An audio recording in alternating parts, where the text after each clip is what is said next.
curta aí o vídeo, compartilhe, se inscreva no canal e ative as notificações, faça parte da nossa família. Agora nós vamos para a palavra de Deus, lembrando sempre que as mensagens aqui são desmembradas, né? A gente posta as pregações aqui dos cultos em nosso canal. Então, todas as pregações aqui, todos os cultos, a gente vai recortando as pregações e deixando aí para você assistir depois, tá bom? Vamos lá, vamos seguindo.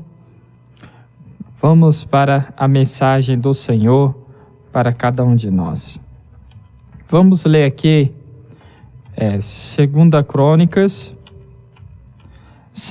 Crônicas, capítulo 7. 2 Crônicas, capítulo 7. Vamos ver aí Deixa eu pegar aqui, vamos ler aí os versículos 15,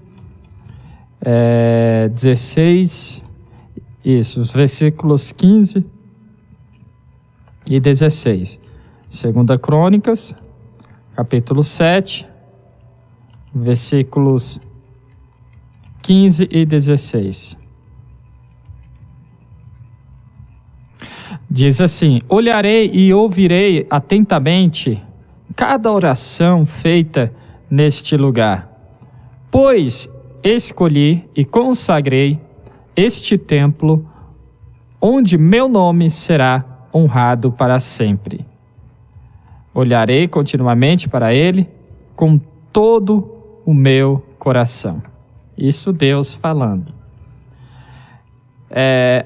Salomão foi escolhido para ser o sucessor de seu pai, né, o rei Davi, para reinar em Israel e para construir o templo. Deus o escolheu para construir o templo onde o nome do Senhor era adorado, onde eram feitos os sacrifícios. Ele prosperou em tudo o que fez. O sonho de construir o templo foi realizado, mas de nada adiantaria se ali realmente não tivesse a presença do Senhor. Por isso que na hora da inauguração do templo, a glória de Deus encheu o lugar. A gente vê isso aí do versículo 1 ao 3 de 2 Crônicas, capítulo 7. Diz lá, quando Salomão terminou de orar, desceu fogo do céu e queimou os holocaustos e os sacrifícios, e a presença gloriosa do Senhor encheu o templo. Os sacerdotes não podiam entrar no templo do Senhor, pois a presença gloriosa do Senhor havia enchido o templo. Quando todos os israelitas viram o fogo descer e a presença gloriosa do Senhor encher o templo, prostraram-se com o rosto no chão, adoraram e louvaram o Senhor, dizendo: Ele é bom e seu amor dura para sempre. Então você vê aí, na inauguração deste templo, na inauguração do templo do Senhor, a glória de Deus encheu a casa. A glória de Deus encheu o lugar. Eu pergunto, a sua vida tem a glória de Deus? A sua casa tem a glória de Deus? O seu casamento tem a glória de Deus? Porque este templo foi construído e era necessário que a glória de Deus enchesse o lugar. Assim é conosco, é necessário que a sua vida seja cheia da glória de Deus. Se não tiver a glória de Deus, de nada adianta. Então eu pergunto para você, a sua vida está cheia da glória de Deus? Se não está cheia, e o cheio aqui é lotado mesmo, não pode haver espaço para mais nada. A vida que está cheia da glória de Deus, o casamento que está cheio da glória de Deus, a família que está cheia da glória de Deus, a igreja, a empresa que estão cheios da glória de Deus, não tem espaço para mais nada, a não ser a glória do Senhor. Então, quando você vê que está cheio da glória de Deus, você não vê contenda, você não vê discórdia, você não vê confusão, você não vê ódio, raiva, rancor, porque a glória de Deus não dá espaço para nenhuma dessas coisas. É por isso que Deus pergunta para nós neste momento: aí está cheio da glória de Deus? Se não tiver, é uma boa oportunidade para você permitir que a glória de Deus ocupe a sua vida. Não há lugar.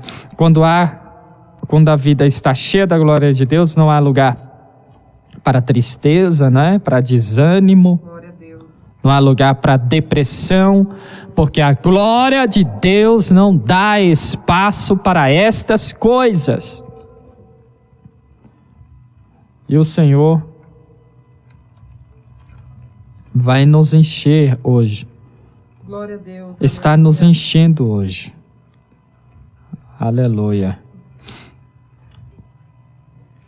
Deus fez com Salomão uma aliança.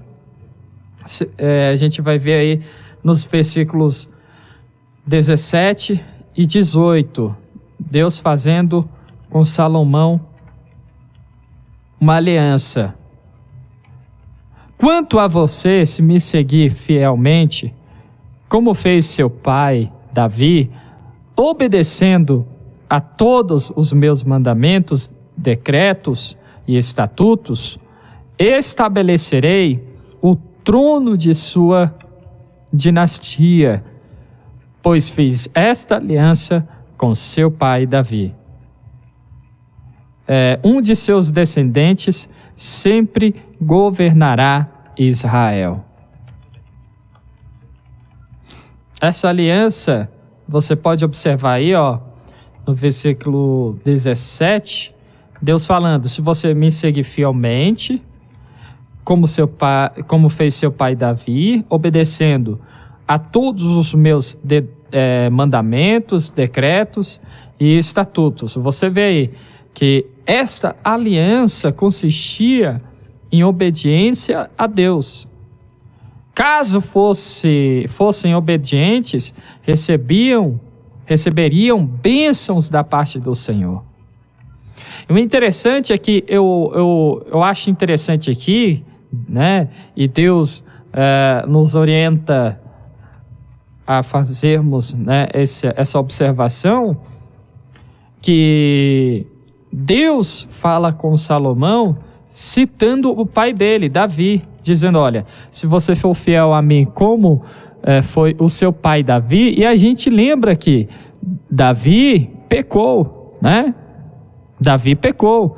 Davi, ele, além de olhar, cobiçar, desejar, né, a mulher do amigo dele, ele pôs em prática, ele cometeu o pecado voluntário, premeditado. Aquele pecado o pecado voluntário é aquele que você peca após você ter planejado como você faria, como você pecaria. E Davi fez isso.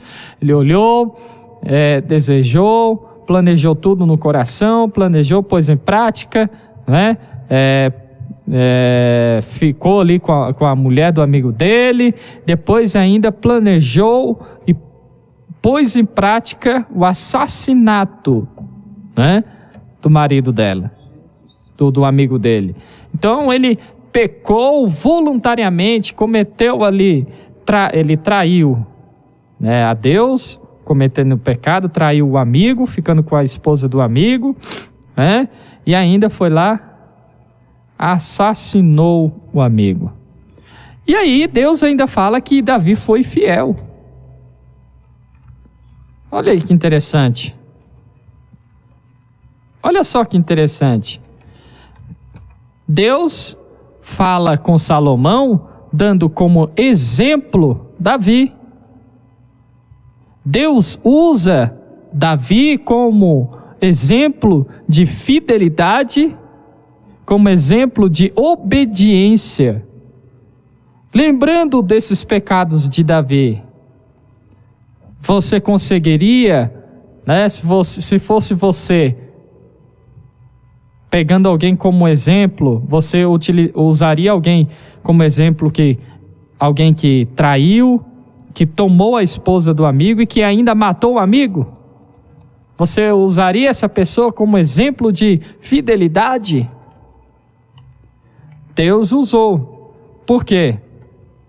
Porque a fidelidade de Davi, né, não, quando se fala em fidelidade e obediência, não se fala em apenas em uma vida perfeita, sem nenhum pecado, porque ninguém consegue viver. Se você disser que não peca, que não falha, já está pecando, porque você está mentindo, porque não existe este ser humano que não tenha pecado ou que não cometa falhas. É por isso que Jesus disse: quem não pecou, que atire a primeira pedra. Porque não existe o ser humano que não tenha pecado, que não tenha cometido alguma falha. É por isso que Jesus, repito, falou isso: quem não tem pecado, que nunca pecou, atire a primeira pedra.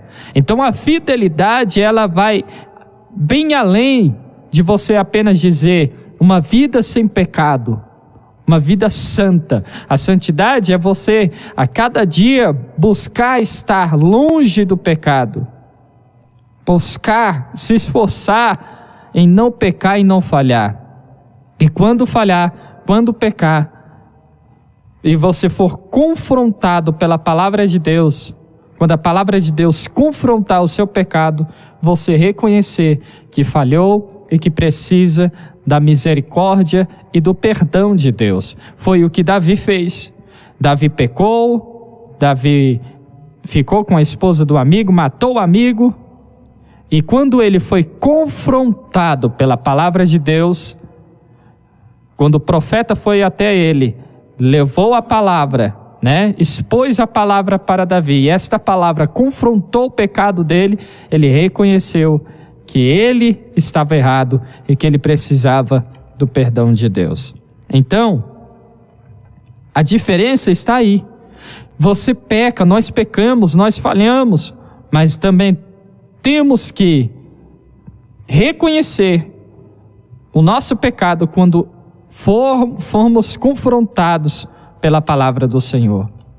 Quando a palavra de Deus apontar o nosso pecado.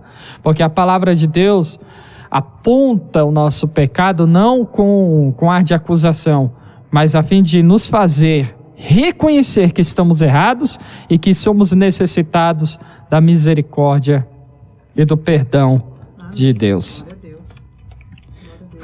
E é por isso que Deus usa Davi, né, como exemplo. Falou: olha,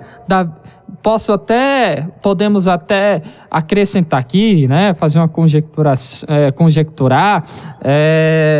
Deus diz: Davi, por mais que ele tenha errado, por mais que ele tenha pecado, ele é um exemplo de fidelidade, porque ele foi fiel a mim ao reconhecer que estava errado, quando a minha palavra apontou os seus erros, quando a minha palavra mostrou que ele estava errado, ele foi fiel a mim, reconhecendo o seu pecado e reconhecendo que era necessitado de misericórdia e de perdão.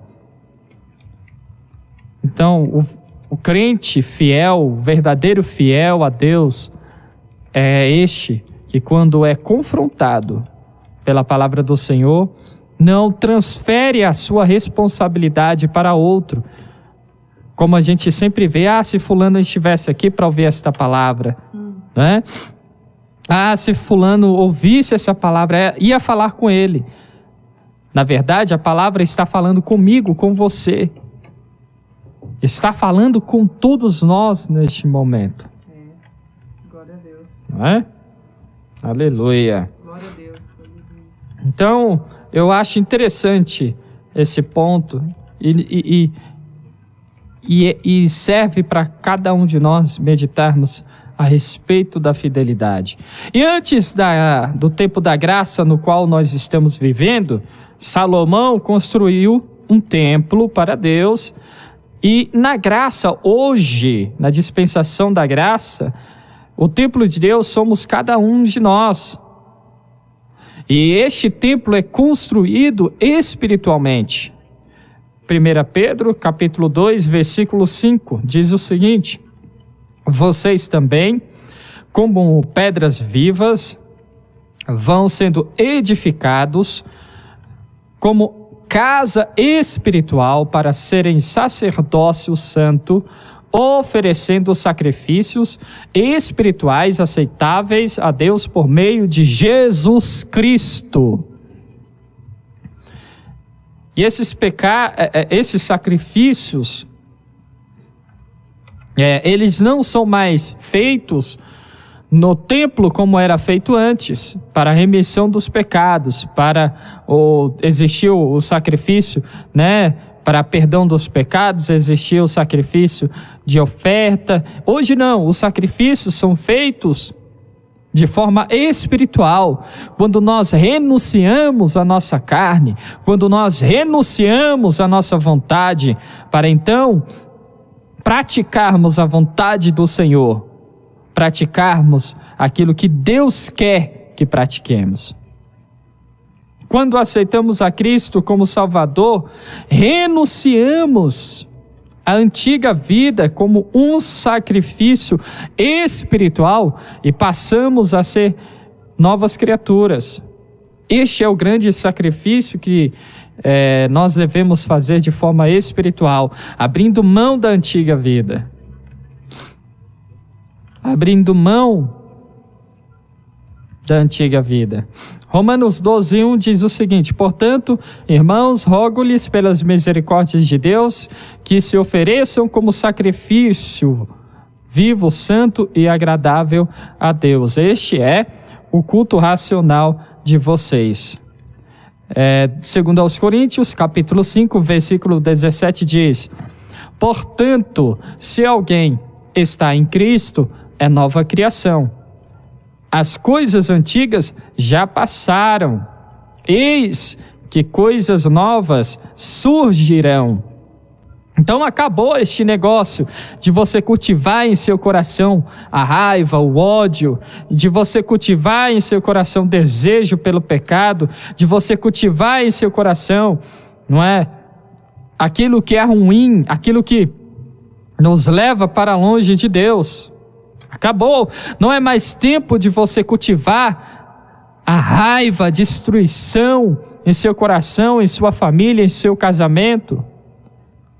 Não é mais tempo de você cultivar, alimentar as mentiras de Satanás. Não é mais tempo de você viver as mentiras de Satanás. Não é mais tempo de você cultivar a tristeza. Não é mais tempo de você cultivar o mal, porque agora você é uma nova criatura. Eis que novas coisas surgirão, estão surgindo em sua vida, em sua família. Coisas novas estão surgindo agora em sua casa. Coisas novas surgirão em seu casamento. Bênçãos dos céus, promessas do Senhor se cumprirão em sua vida, em sua família, porque agora você é uma nova criatura. Agora, você não vai, agora você vai viver um novo no trabalho, um novo no casamento, e não é um casamento não é troca de casamento não é troca de pessoas não. Como eu disse aqui numa outra vez, uma outra pregação, as pessoas serão as mesmas, mas viverão coisas novas. Aleluia, glória a Deus. Coisas novas. Coisa linda. Ontem mandaram uma mensagem aqui no WhatsApp da rádio pedindo oração, dizendo: ore pelo meu casamento, né, que tem problema no casamento, se for que Deus faça a vontade dele, se Deus quer que a gente se divorcie, que Deus prepare tudo e que arrume uma nova varoa para mim. Falei, como assim? Deus nunca vai ouvir esta oração, porque Deus não é a favor, né? Deus não é a favor da destruição, Deus não é a favor de acabar com o seu casamento, não. Ele vai fazer um novo, sim, vai continuar as mesmas pessoas vivendo coisas novas da parte de Deus. Mas não existe esse negócio, se Deus quer que aconteça o divórcio. Não, Deus não quer divórcio. Deus não quer destruição. O nosso Deus não é um Deus que destrói, é um Deus que pega o que está destruído e transforma em coisa nova. Então, se o casamento está destruído, este casamento não vai ser apenas restaurado para o que era, para como começou, não. Este casamento será transformado para algo novo que Deus deseja. Vamos viver o novo de Deus a partir de hoje. O novo espiritualmente, o novo no trabalho, o novo no seu casamento. Vamos viver o novo de Deus. Aleluia. Aleluia. E tendo em vista que Deus não habita em templos feitos pelas mãos do homem, este templo que foi construído por Salomão, Deus não habita mais em templos onde são feitos sacrifícios de animais, mas agora habita em templos espirituais conquistados com o sangue de Jesus. Quais são as promessas? Vamos ver aqui as promessas do Senhor para este templo, para você e eu que somos santuário, morada do Senhor Jesus Cristo. Uma das primeiras promessas que Deus faz, e é o que nós lemos lá em 2 Crônicas 7,15, é que Ele está sempre nos vendo. Ele sempre está olhando para cada um de nós. Os seus olhos estão abertos, olhando atentamente para nós. E os ouvidos do Senhor estão atentos para nos ouvir. Olha lá, o versículo 15 de 2 Crônicas, capítulo 7. O que aqui diz? Vamos ler novamente. Agora estarão abertos os meus olhos e atentos os meus ouvidos à oração que se fizer neste lugar. 1 João, capítulo 5, versículos 14 e 15, diz o seguinte: esta é a confiança que temos ao nos aproximarmos de Deus. Se pedirmos alguma coisa de acordo, olha aí, vamos enfatizar isso daqui. Se pedirmos alguma coisa de acordo com a sua vontade, Ele nos ouve.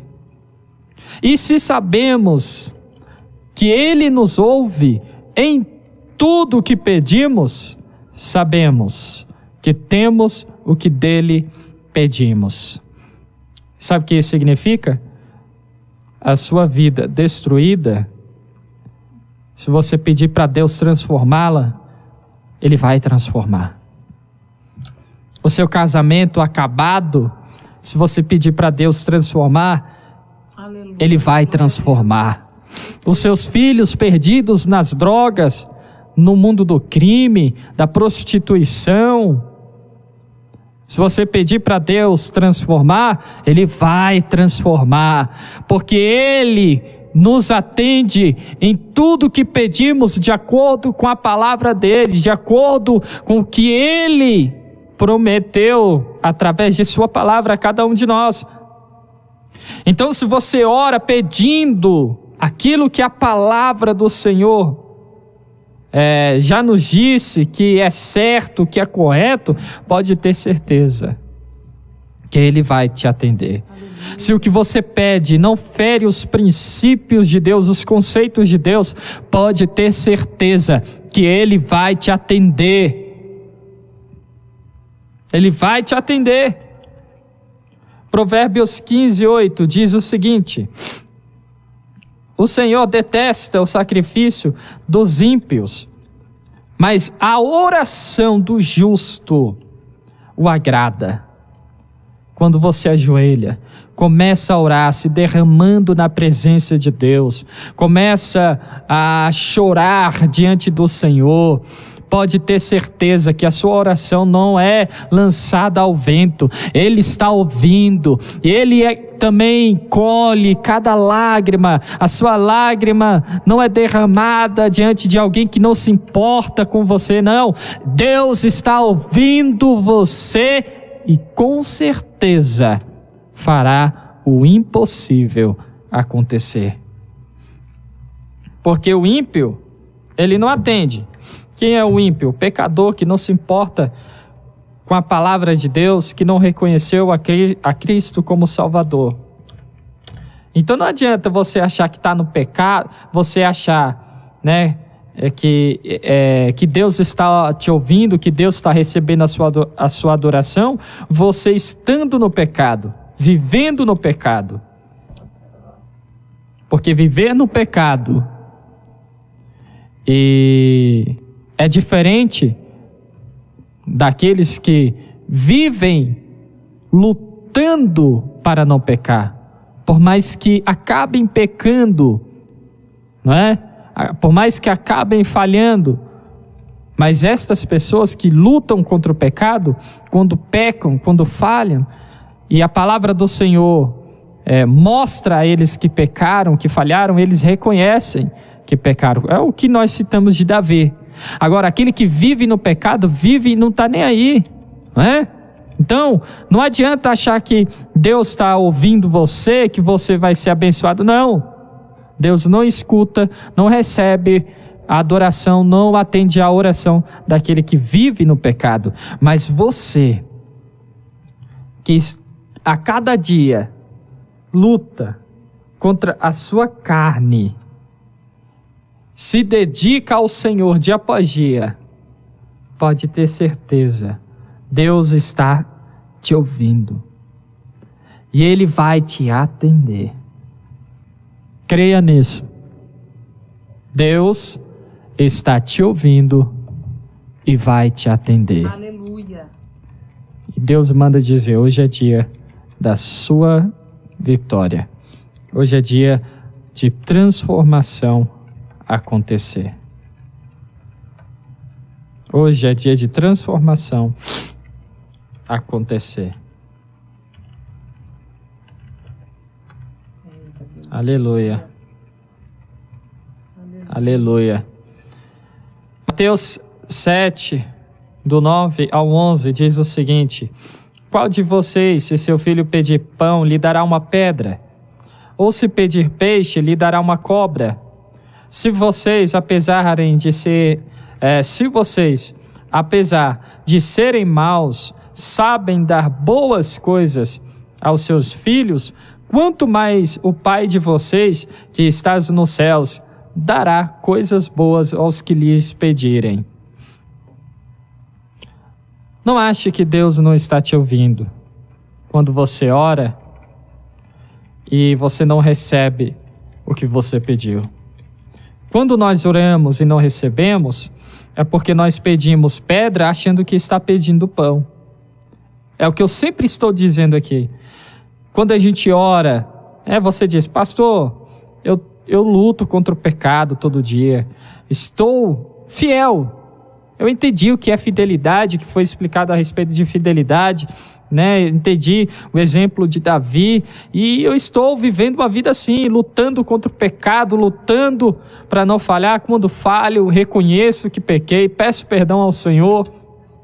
Mas tem coisas, acontece de às vezes eu orar e Deus não me atender. Deus não me dá aquilo que eu pedi em oração. Sabe por quê? Porque você achou que estava pedindo peixe, mas estava pedindo cobra. Achou que estava pedindo pão, mas estava pedindo pedra. E Deus é um Pai perfeito e Ele não vai te dar o que você está pedindo, porque Ele não quer que você se machuque com a pedra e a cobra que você está pedindo, achando que é pão e peixe. Fique tranquilo, Deus está cuidando de você. Aleluia. E se Ele não te deu o que você pediu, é porque Ele tem algo melhor para você. Ele tem algo melhor para você. Aleluia. E repito, hoje é dia de transformação. Hoje é dia de algo novo acontecer. Aleluia. Aleluia. Que coisa linda, glória a Deus. Glória a Deus. Nós falamos aqui, numa outra mensagem, Deus mandou dizer que Ele estava libertando, né, mulheres, e que elas passariam a viver dias, tremendo, né, sobrenaturais, passariam a, de fato, ter prazer na vida, dentro do casamento, né, prazer ali mesmo, conjugal com o marido. Deus estava dizendo que estava transformando, reavivando as mulheres, né, naquele dia, e Ele manda dizer novamente que hoje Ele está reafirmando o que Ele havia dito naquele dia, e que algumas pessoas, algumas mulheres ainda não estão vivendo o que Ele quer que elas vivam, porque ouviram e não acreditaram de fato que aquilo estava acontecendo. E Deus está dizendo: eu sou o seu Pai e quero que você viva o melhor. Eu quero que você viva o melhor dentro do seu casamento. Eu quero que você viva o melhor no meio da sua família. Sabe por quê? Porque Ele te escolheu, te consagrou para que o nome dEle seja glorificado. O nome dEle seja glorificado através da sua vida, através de você, no trabalho, na rua, dentro de casa, no casamento. E hoje Ele está derramando a glória dEle. A glória dEle está enchendo agora a sua vida, a sua mente. E está enchendo de uma forma tão sobrenatural que não vai ter mais espaço para dúvida, não vai haver mais espaço para a insegurança daquilo que Deus já te falou que aconteceria, não vai haver mais espaço para a confusão. Será que é isso mesmo? Será que vai acontecer? Não vai haver mais espaço para dúvida. Ele só está dizendo, Ele só está te pedindo o seguinte: faça o que eu mandei você fazer, e faça rápido, hoje, agora, e pratique todos os dias.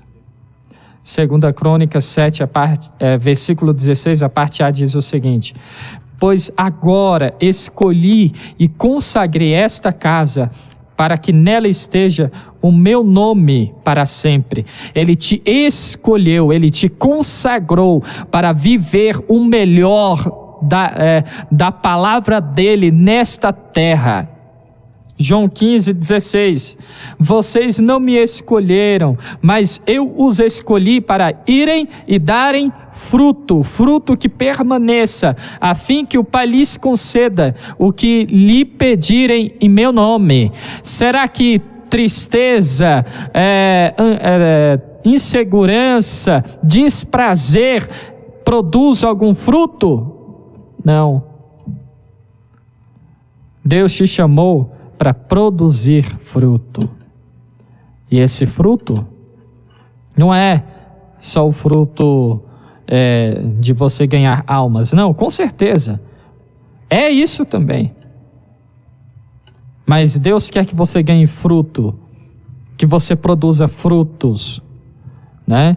De pessoas aceitando a Ele como Salvador, como Ele quer que você produza frutos como pessoa, como esposa, como marido. Deus quer que você produza frutos em todas as áreas, a fim de que o nome dEle seja glorificado através de sua vida. Aleluia. Em resumo, sabe o que Deus está dizendo? Sabe que Deus está prometendo? Cuidar de você com muito amor Ele promete cuidar de você com muito amor nos mínimos detalhes. Oh, glória. Aleluia. A parte B do versículo 16 de 2 Crônicas 7. E nela estarão fixos os meus olhos e o meu coração perpetuamente. E eu gostei da tradução aqui da Nova Versão Transformadora, porque ela diz o seguinte, lá a parte B do versículo. Veja só. Olharei para ele, né, para o templo, com todo o olharei continuamente para ele com todo o meu coração. Olharei para ele, para o templo, continuamente com todo o meu coração. Deus está dizendo, eu estou olhando para você com todo o meu coração. Ou seja, eu estou cuidando de você com muito amor. Eu estou me dedicando, porque Deus se dedica a cuidar de nós 24 horas por dia, porque Ele amou você de uma tal forma que o dialeto humano é incapaz de descrever qual é este amor, qual é a imensidão do amor de Deus, qual é o tamanho do amor de Deus. E por isso está escrito, Deus amou o mundo de tal maneira, de uma maneira louca, indescritível, né? De uma maneira que a gente não consegue compreender. Se Ele te amou de uma forma tão grande, tão inexplicável, como você pode duvidar daquilo que Deus quer que você, daquilo que Deus tem para você, da alegria que Ele quer que você viva, do prazer que Ele quer que você sinta em adorá-lo, em servi-lo, em viver? Porque tem gente que já perdeu o prazer na vida. Viver para quê? Estar casado para quê? Trabalhar para quê? Dormir, acordar e comer para quê? Perder o prazer na vida. Se Deus nos amou de uma forma tão inexplicável, por que vamos perder o prazer em viver? Se o nosso prazer deve ser viver para glorificar e honrar ao Senhor. Entenda uma coisa, quando Ele diz que Ele está olhando continuamente para cada um de nós, significa que Ele sabe de todas as nossas necessidades. Mateus capítulo 6, 31 e 32 diz o seguinte: portanto, não vos inquieteis dizendo, o que havemos de comer? Ou, o que havemos de beber? Ou, com o que havemos de nos vestir? Pois a todas estas coisas os gentios procuram. Porque o vosso Pai Celestial sabe que precisais de tudo isso. Ele sabe do que você precisa. Quando Ele diz que está olhando continuamente para nós, significa que Ele também tem total conhecimento de nossas obras. E quando o agradamos, Ele abre portas. Apocalipse 3, versículo 8. Conheço as tuas obras, eis que tenho posto diante de ti uma porta aberta, que ninguém pode fechar. Tens pouca força, entretanto, guardaste a minha palavra e não negaste o meu nome. Deus conhece cada um de nós. E quando diz que o coração dele está voltado para nós, significa que jamais nos abandonará e jamais deixará de cumprir a sua promessa. E a maior das promessas do Senhor é que Ele vem nos buscar para morarmos eternamente com Ele.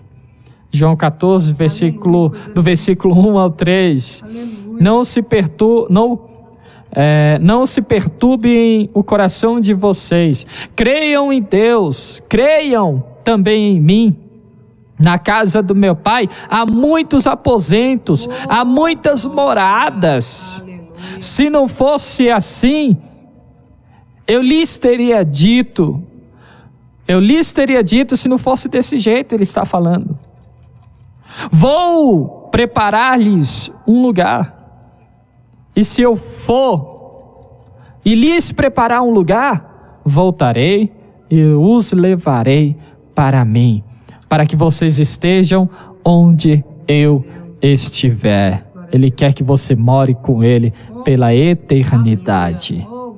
Pela eternidade. Sabe o que nós temos? Nós temos um amigo. Nós temos um Pai que nunca dorme, que não cochila e que olha para cada um de nós e que nos mantém em segurança 24 horas por dia. Quando você contrata uma empresa de segurança, essa empresa instala os equipamentos lá na sua casa, no seu comércio, e aí depende dos equipamentos avisar que alguém está invadindo a casa, que alguém entrou na casa sem digitar senha, arrombou a porta. Se falhar os equipamentos, a empresa não sabe. Deus não precisa, Deus não é dependente de nenhum tipo de equipamento para avisá-lo. Sabe por quê? Porque Ele mesmo está olhando para você. Ele mesmo garante a sua segurança. E Ele não precisa dormir, não precisa descansar, não precisa se alimentar. Não há janelas de falhas na segurança de Deus. Ele garante a nossa segurança 24 horas por dia. Ele está cuidando de nós. Salmo 121, versículos 3 e 4. Ele não permitirá que você tropece. O seu protetor se manterá em alerta. Sim, o protetor de Israel não dormirá. Ele está sempre alerta. Este é o nosso Deus. Este é o seu Deus. E Ele garante a vida eterna para você. E enquanto você estiver aqui, Ele garante uma vida feliz. Sim, com lutas, sim. Com problemas, sim, tem problemas. Mas Ele garante que você passará por tudo isso cheio de alegria. Mesmo quando era para você estar triste, você vai estar dizendo: estou alegre e meu coração, a minha alma descansa em Deus. Amém? Amém, aleluia. Glória a Deus e aleluia. Vale a pena, né? Vale a pena servir esse Deus maravilhoso, vale a pena ser fiel. E a cada dia que passa, gente, nossa, eu tô assim, a gente fica sem saber o que dizer, porque quando a gente pensa que já aprendeu, que já... É lógico, né? Nós temos a total consciência de que a gente não sabe tudo, a gente vai para a glória ainda cheios de defeitos, mas quando a gente pensa: nossa, o Senhor está fazendo um negócio maravilhoso, nossa, o Senhor já me alimentou bastante, o Senhor ainda vem com mais e mais, não para. Esse banquete maravilhoso, essas mensagens de fortalecimento não param. Agora, o que a gente tem que fazer? É praticar. É guardar no coração e praticar a mesma palavra, porque Deus tem vitória para nós. E a vitória, a felicidade, é muito mais simples de se alcançar do que aquilo que a gente vê as pessoas falando, que nem eu falei no começo do culto. É muita gente, meu Deus do céu, agora nessa pandemia, o que aparece de anúncio de gente fazendo propaganda de palestra, de treinamento, venha treinar a sua mente, venha fazer, venha acontecer. Nós aqui sabemos, aleluia, que não é necessário nada disso. Não é necessário gastar milhões, porque essas coisas nunca custam barato, né? Nunca são de graça. Ah, não, é uma semana gratuito. Aí você vai lá, faz uma semana gratuito por curiosidade. Muita gente faz e depois se complica todo porque não, gostei, vou fazer. É tudo estratégia. É tudo estratégia do inimigo para nos cegar. E tem gente caindo nisso, mas graças a Deus, glórias a esse Deus maravilhoso. Aqui no meio da família Perfeito Louvor, nós estamos sendo fortalecidos. Nós estamos recebendo do Senhor esclarecimento. Gente, Ele é tão bom, Ele é tão tremendo. Esse Deus é tão maravilhoso que é Ele mesmo quem dá a estratégia, Ele que conta o segredo para a gente ser feliz e Ele dá a força para a gente fazer o que Ele mandou. Jesus é completo, não tem porquê, você não pode sair da presença dEle. Ele é completo. Esse Deus é lindo, Ele é tremendo. Poxa, quanta coisa eu tenho que fazer. Quanta coisa eu preciso melhorar em mim, você precisa melhorar em você. E eu já entendi, eu sempre fui muito perfeccionista. Eu demoro um pouco mais para fazer as coisas por causa da limitação, por causa da cegueira. Então a gente tem que fazer com mais cuidado. Como, por exemplo, eu não consigo, se tem alguma amiga cega que faça, eu admiro. Porque eu não consigo, eu prefiro fazer, por exemplo, vocês que enxergam fazem 3 comidas de uma vez. Você vai lá, bota o arroz, o feijão, a mistura, tudo de uma vez no fogão. Eu não, porque eu cozinho pelo barulho. Eu sei direitinho o ponto das coisas, do alimento ali, pelo barulho. Então, o bom é que eu tenho as panelas elétricas, né? Então, às vezes eu estou fazendo alguma coisa no fogão, uma carne no fogão, mas a panela de pressão elétrica, que é uma maravilha, não faz barulho nenhum, está funcionando ali com o tempo programado. E tudo que a gente vai fazer é programado. Tudo medidinho, tudo bem programado. Porque a gente não pode fazer receita a olho, como vocês falam por aí. Eu pergunto para minha sogra, Luciene, você fez essa comida aí, ficou tão gostosa, como é que você fez? Aí ela pega e fala assim para mim, foi a olho. Não tem gente que não segue receita. E a gente dá risada, a gente brinca e fala, a olho comigo não funciona, né? Deixa para lá. Então tudo é bem cronometrado para não queimar, mas os nossos outros sentidos são muito aguçados. Glória a Deus por isso. A gente não consegue fazer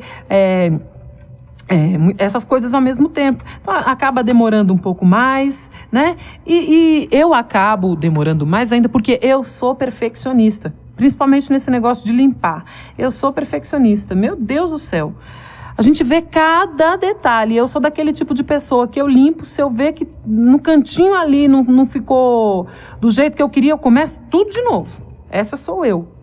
E às vezes a gente fica se cobrando. Antes eu me cobrava muito. Isso é ruim. Quem é perfeccionista sabe, né? Que é ruim a gente ficar se cobrando tanto. A gente nunca está contente. Sempre acha que não fez direito. Mas em Deus a gente aprende tanta coisa. Eu precisava me libertar desse tanto de cobrança, né? Porque é ruim. Quem é mais ou menos assim como eu entende do que eu estou falando. Então é muito ruim, mas o Senhor Jesus é tão maravilhoso que eu aprendi a falar com Ele. Por isso que eu digo para você, meu irmão, minha irmã, fale sobre tudo. Eu preciso melhorar. Meu Deus, qual é a minha luta? No que eu tenho que melhorar? Eu tenho que ser uma esposa melhor. Eu tenho que dar mais felicidade ao meu marido. Entende? Vocês entendem? Poxa, eu preciso ser mais ativa nesta área. Senhor, mas o dia está difícil, eu estou cansada. Como é que eu vou conseguir? Pedindo ajuda para o Senhor. Pastora Gláucia, mas tem que pedir ajuda para isso que você está falando. Eu sei que você está falando. tem que... Não posso. Não posso pedir ajuda até nessa área. Não, você não pode, você deve. Você precisa. Ah, Senhor, mas eu tenho que ser mais... Desde que a Isadora, desde que eu engravidei, eu peço ajuda ao Senhor para corrigir a Isadora. Porque o pai, ele consegue com mais facilidade.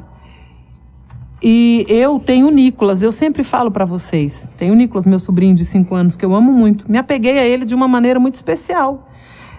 E eu sempre estraguei o Nicolas, sempre mimei ele. E até o Henrique falava, a irmã Luciene falava, até minha mãe falava, se você for desse jeito que você é com o Nicolas, se você for com um filho seu, tá lascado, porque o Nicolas é sobrinho. O Nicolas, a gente, né, eu devolvo, a irmã Luciene cria ele, eu devolvo ele para ela. Mas filho mora ali com a gente, 24 horas. E eu tenho consciência de que eu mimei muito o Nicolas, de que eu estraguei ele mesmo. Sou aquela tia que estraga mesmo a criança, de coruja. E como que eu poderia fazer? Eu falo, Senhor, meu Deus, quando a gente decidiu, né, e o Senhor nos deu a Isadora de presente, do comecinho da gravidez, eu já comecei a orar. Aleluia. E é tremendo, gente, você parar de se cobrar e começar a orar. E falar para o Senhor, Pai, me ajuda. Me ajuda a corrigir quando for necessário. Me dá coragem. Porque você olha para aquela coisinha fofa.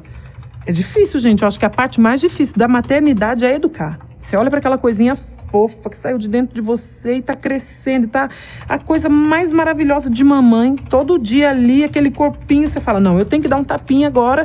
Tenho que corrigir. Tenho que ensinar. É necessário coragem. Eu falo, né? Eu estou dando esses exemplos que são coisas simples. Mas tem tantas outras coisas das quais nós temos que nos libertar. Hábitos errados que dão brecha para o diabo agir na nossa vida, que impedem o Senhor de entrar. E Deus tem nos fortalecido tanto. Então, olha aqui, vamos terminar essa conversa para dizendo o seguinte, não tem batalha que nós não vamos vencer. Aleluia! Não tem batalha que a gente não vai vencer, porque Jesus é conosco. Amém e amém. Então vamos orar em nome de Jesus.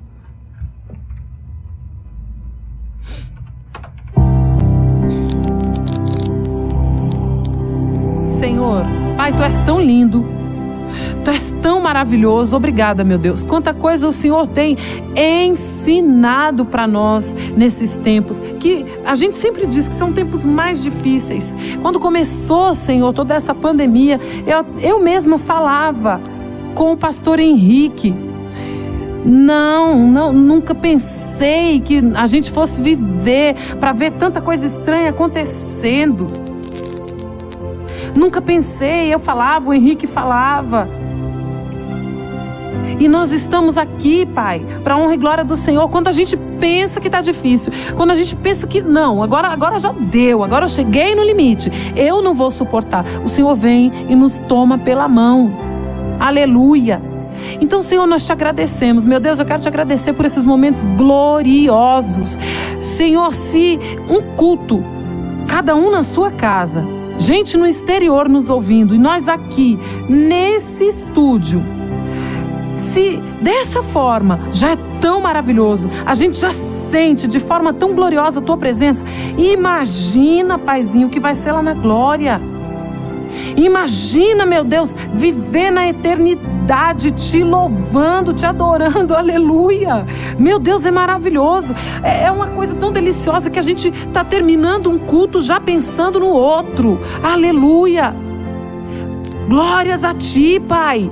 Nós temos acordado espiritualmente falando. Graças a Ti, porque muitos estão aceitando a frieza que está descrita lá em Apocalipse. Quando o Senhor diz que o amor de muitos se esfriaria, tem gente que acha que é assim mesmo. É o cumprimento da palavra.